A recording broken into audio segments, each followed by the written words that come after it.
भाकरी बरोबर तुम्ही खाऊ शकता। भाकरी भाजी बरोबर साईडला साईड दिसते ते तुम्ही 8 दिवस ठेवून पण खाऊ शकता। झटपट मिरची बनवून घेऊ। त्यासाठी आपण एवढं पावशेर मिरची घेतलेले, त्यामध्ये आपण पाणी टाकून धुवून घेऊ आपण त्याला। हे बघा आपण एवढं काप करून घ्यायचे त्याला। एकात 3 करायचे, लय बी छोटे छोटे करायचे नाही, लय मोठे मोठे बी करायचे नाही, असं एकामध्ये 3 करायचे आपल्याला। तुम्हाला पाहिजे तर तुम्ही ह्याच्यात अजून करून ह्याच्यात असं 2 बी काप करून घेऊ शकता, नाही तर असं बी ठेवू शकता। तुम्हाला पाहिजे तसं तुम्ही बनवून घेऊ शकता। चला आपण मिरची बनवण्यासाठी कढई गरम ठेवलंय आणि त्यात आपल्याला गरम, चला आपण ह्याला तेल टाकून घेऊ मिरचीसाठी बनवायला। हे बघा आपण 1 चमच जिरं टाकून घ्यायचं त्यात,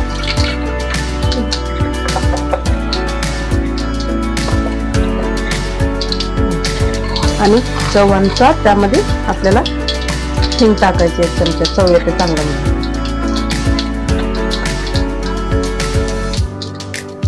हे बघा आपण त्यामध्ये बारीक गॅस ठेवले आणि कट करून घेतले हे मिरची टाकायची त्यामध्ये, आणि ह्याला एकदम बारीक गॅसवरच भाजून घ्यायचं। ह्याला जास्त काय फुल नाही ठेवायचं, गॅस बारीक गॅसवरच ठेवायचं ह्याला आपल्याला। ते मिरचीसाठी आपल्याला अर्धा वाटी शेंगदाणा मी भाजून घेतलेले, आणि 1-4-5 पाकळं लसूण टाकलंय, आणि आपण हे मिक्सर मधून काढून घेऊ। हे बघा भाजून घेतलं आपण हे असं, थोडं डाग काळा डाग पडायला पण चांगलं थोडं बारीक ह्याच्यावर आपल्याला भाजून घ्यायचं। अजून थोड्या वेळ भाजून घ्यायचे, अजून झालं नाही, अजून थोडं घ्यायचं। हे बघा हे असं झालं। आता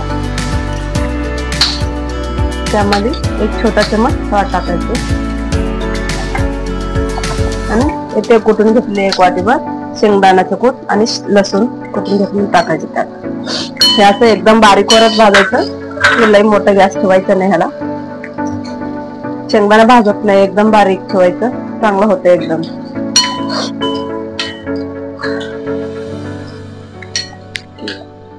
हे बघा 1 चमचाभर मीठ टाकायचं, तुम्हाला अजून तुमची चवीनुसार बघा तुम्ही कसं टाका। हे आता तुम्हाला वाटत असून एका दिवसात कसं काय संपणार नाही, एवढं काय टेन्शन नाही याला। तुम्ही 8 दिवसभर फ्रीज मध्ये ठेवला तरी चालते।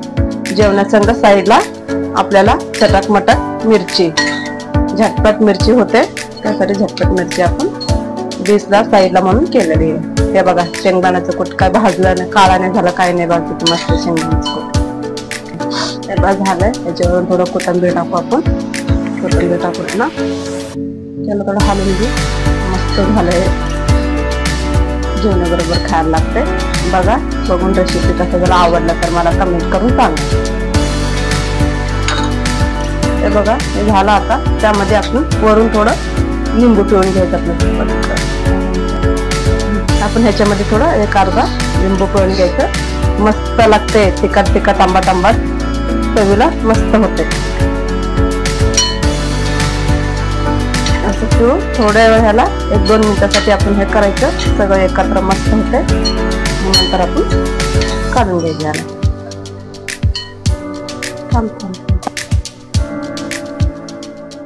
हे बघा झटपट मिरची आपला तयार झालं। मस्त मस्त खायला भाकरी बरोबर तुम्ही खाऊ शकता। भाकरी भाजी बरोबर साईडला साईड दिसते ते तुम्ही 8 दिवस ठेवून पण खाऊ शकता।